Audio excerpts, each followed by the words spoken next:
So this is something that I've been thinking about for a really long time.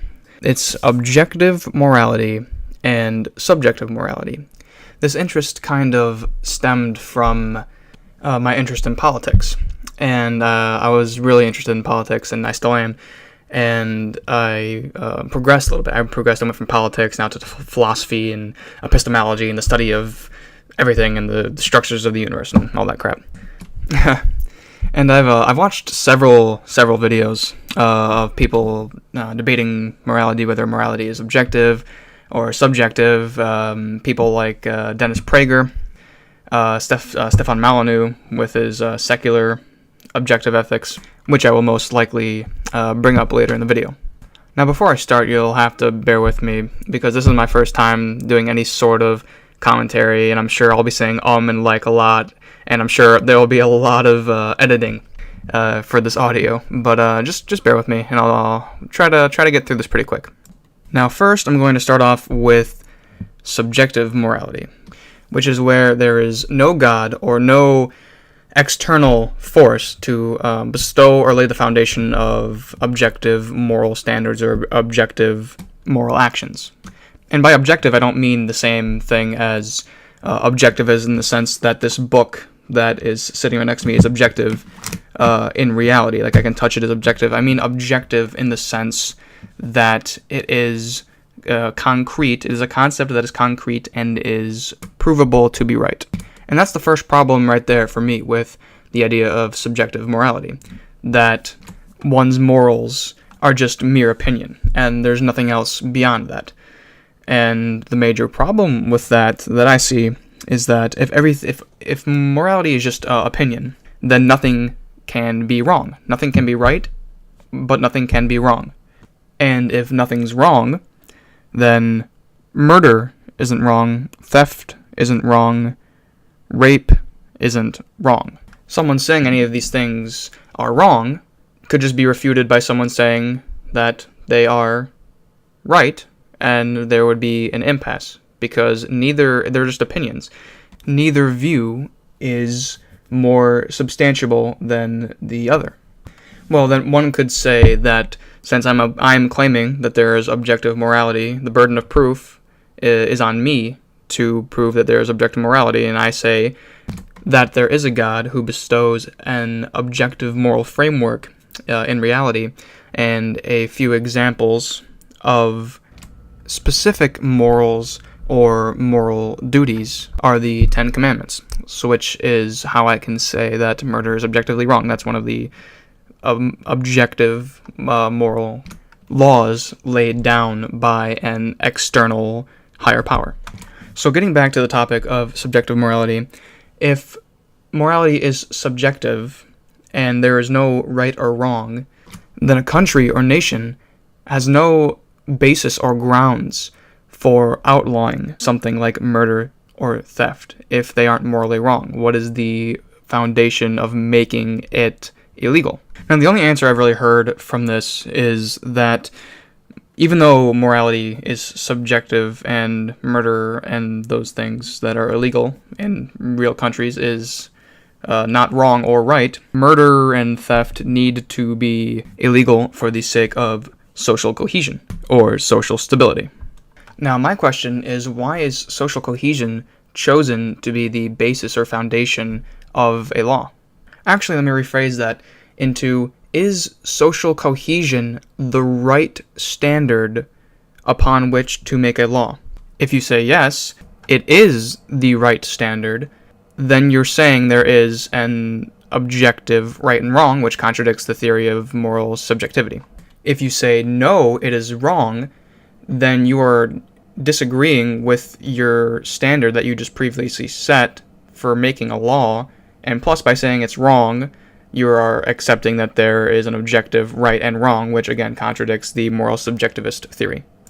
Now, if you think that's not convincing enough because that's just wordplay, then let's go back to the previous question I asked before I rephrased it. What is the reason or basis that you're choosing social cohesion specifically for? An argument for using social cohesion as the basis for policy is that it is our moral obligation, or it's the government's moral obligation to keep society stable, because otherwise it would degenerate into anarchy and riots, and problems would ensue. But a moral subjectivist can't use that argument, because if morals are subjective and there is no objective right and wrong and everything is opinion, then moral obligation doesn't exist. You cannot have moral obligations if nothing is right or wrong or everything is opinion. In response, you can say, no, I'm not making a moral argument. I'm making a pragmatic argument that because riots will ensue, like I said earlier, and more problems will occur, it is unproductive to not have social stability.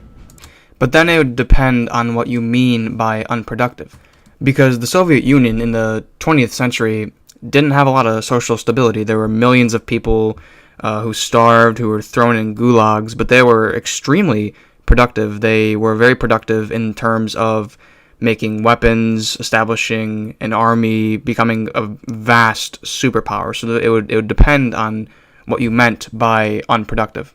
So then it goes back to the question of what is the basis for outlawing immoral actions like murder and theft. If you're a moral subjectivist, you can't make a moral argument, like I previously said, so that's out of the window. And I showed that you don't need social cohesion to be productive. So the subjectivist argument for social cohesion to me seems null and void. Now, since social cohesion is the only subjectivist argument I've heard for a basis of making laws, I'm not going to go on any further with the moral subjectivism. I mean, I wrote a lot more on this rough draft paper I had, but I don't want to go into all of that because the video is going to be too long, and I kind of want to make this as short as possible. So now let's move on to moral objectivity. Let's say you've given up the subjectivist viewpoint, and you say, okay, fine, morality is objective, but I'm still not going to believe in a God. I'm not going to believe in a God. I'm not going to go that far, but I'll say morality is objective. The first question that comes from that is, where does it come from? If it's objective, then it has to come from somewhere. Like I've said previously, there has to be an underlying framework or structure that is laid down. There has to be something that makes it objective, obviously. You might say, why does there need to be an external force or structure for morality to be objective? Now, the easiest way I can explain this is with this example. So, think of the universe. The universe has a certain structure to it. Let's say mathematics. The reason mathematics works is because the universe has a natural mathematical laws that allows mathematics to be objective. So think of that mathematical structure.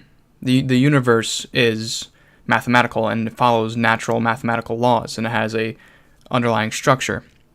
Now, if that underlying structure, if the natural law was ripped out, if the structure was ripped out, then mathematics could not be objective. It wouldn't work. It wouldn't work like it does in real life right now. Think of that in the same way with morality.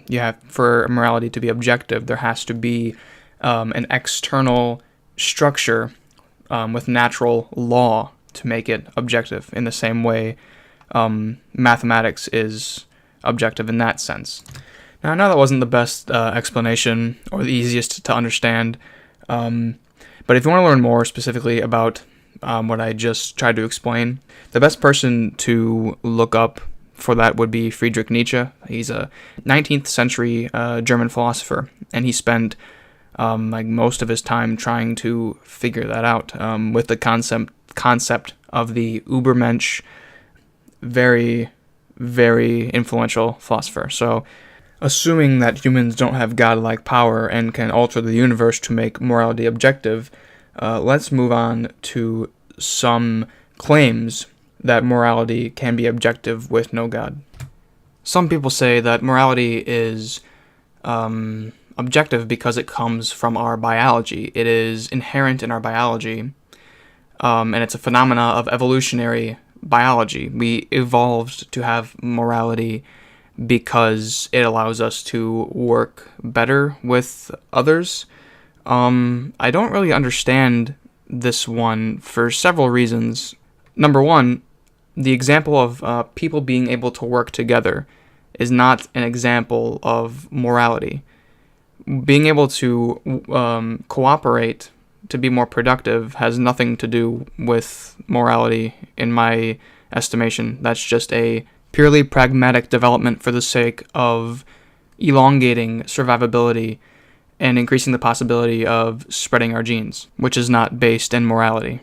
Number two, the biological argument is basically saying that over time we will evolve to have a certain idea. That's like saying in the future we could evolve to believe that chocolate ice cream is objectively better than vanilla ice cream, which something like that obviously could never happen. You can't transmit ideas via biology. If morality is biologically inherent, then there's no need to teach anyone anything. Everyone would already just instinctively know that murder is wrong, but that's not the case. We have to teach that murder is wrong. We have to constantly keep propagating that idea over and over throughout the generations, what is wrong, or else it could be lost. There isn't a point where we find out murder is wrong and then we're just born knowing murder is wrong. That's just not the case. My third problem with the objective biological argument is that if morality evolves from biology, then two completely different groups of people could evolve to have different moral standards, as shown by different cultures around the world having different beliefs and different moral guidelines. So that's not an objective argument. That could be a subjectivist argument, but you couldn't use that for an objective argument. Now moving on, here is where we get to UPB, otherwise known as universally preferable behavior. Now this system of objective morality is said to be objective by the way of logic and reason, instead of something like biology or God. It would be impossible for me to explain the entirety of UPB in just a short few minutes or less. It's very complex and has a lot to it, so I'll probably put some links down below if you want to learn more about it, besides my base explanation of it. So as I said, the basis for UPB is that logic makes objectivity. So it's in the name, universally preferable behavior. If a behavior can be logically proven to be universally preferable, which means it would be preferable everywhere, in every situation, by everyone, then it's logically objective. The creator of this system of ethics, Stefan Molyneux, also defines universally preferable as being people wanting to do a specific behavior, and also people wanting that specific behavior done to them. So here's an example. Let's say I claim that murder is universally preferable. Using Stefan Molyneux's standard, that would mean everyone would want to murder and everyone would want to be murdered. That's what he defines as universally preferable. So the problem that is clear is that if people want to be murdered, it's not murder. Therefore, murder is objectively wrong because murder being universally preferable is illogical. Here's another example. Let's say that I claim that theft is universally preferable, which means that everyone would want to steal and everyone would want to be stolen from. But that is impossible, because if someone wants someone to steal from them, then it's not stealing, it's just giving up your possession. So, since you can't want people to steal from you, then theft cannot be universally preferable, therefore it is objectively wrong. You can start to see a pattern here. Really, it comes down to, since the definition changes, it can't work. One of the problems I see with this is that the system is called universally preferable behavior. So it's specific to behavior.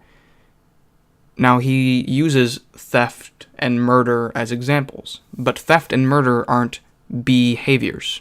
They're actions. Let's take murder. Murder is an action. It's not a behavior.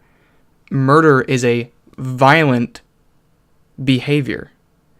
Murder is an action that falls under the category of violent behavior.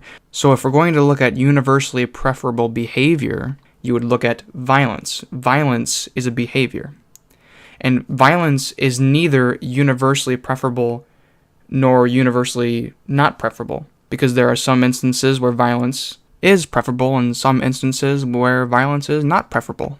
One including murder, that wouldn't be preferable, but the other would be self-defense. Self-defense, killing someone in self-defense would be a violent behavior, but it would be completely preferable and justified.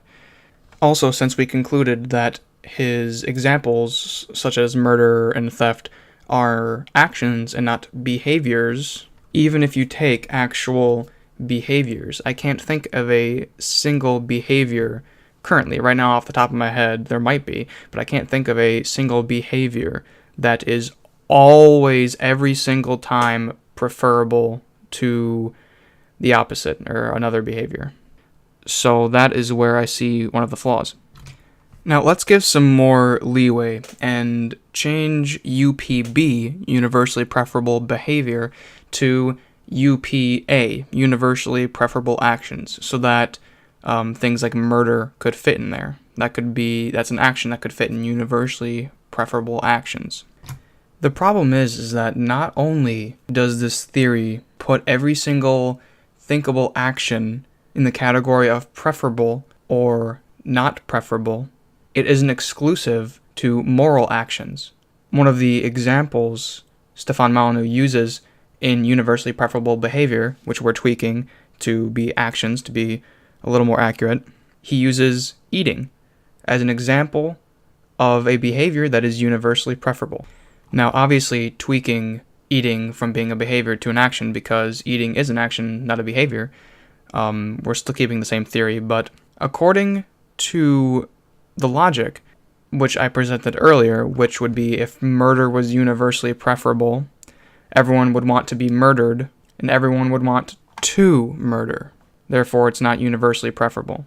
The same logic applies to eating, but for some reason, Stefan says that eating is universally preferable. Again, following the same logic, if eating was universally preferable, everyone would want to eat, and everyone would want to be eaten. See the problem? How can murder not be universally preferable, but eating can, if applied that same standard? Eating wouldn't be universally preferable, but Stefan says it is. So either I'm completely missing something, or he might need to slightly retool the theory. I could be completely wrong, though. I'm giving him the benefit of the doubt, because he wrote an entire book on it. I only know some tidbits from the book, because I used the example of eating, which I think is in the book. I'm pretty sure, but I'm not 100% sure. I only have a limited knowledge of the theory based on all the videos I've watched of his, so I could be completely wrong, and I could be misinterpreting it. So I'm not trying to be like, aha, got you. I'm not trying to be a gotcha or anything like that. But yeah, I think that's it. I think I'm basically done. Only took, 20 minutes to do, but, whatever. Yeah, I think that's it. So, let me know what you think in the comments below. If you like this kind of stuff, I might make more. I don't know. So subscribe. Check out some of my other videos. They aren't really related to this kind of thing. I do have a communism versus capitalism animation that can kind of be entertaining if you feel like watching a little animation thing. And yeah, leave your criticisms down below. Tell me what you think I got wrong. I'd love to know, because I always want to try to improve myself and my ideas. So thanks for watching, and I might see you in another one.